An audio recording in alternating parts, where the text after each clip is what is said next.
آپ امیجن کریں کہ آپ کسی کالج یا یونیورسٹی کے پروفیسر ہیں اور وہاں پہ آپ نے 23 سال لیکچر دیا.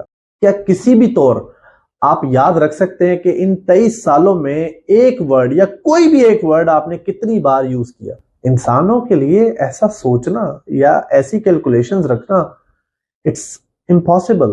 اور 23 سال کو آپ چھوڑیں، 1 سال یا 6 مہینے یا 1 مہینے یا اس ویڈیو کو جس میں میں آپ سے بات کر رہا ہوں، اس کو محض 5 یا 6 منٹ ہوئے ہوں گے. ان 5 یا 6 منٹ کی گفتگو میں بھی اندازہ لگانا مشکل ہے کہ کوئی ورڈ میں نے کتنی بار استعمال کیا. بہت ہی عجیب کتاب ہے یہ. ایسا لگتا ہے کہ ہر ورڈ کو بہت احتیاط کے ساتھ استعمال کیا گیا ہے، بہت ہی احتیاط کے ساتھ پلیس کیا گیا ہے.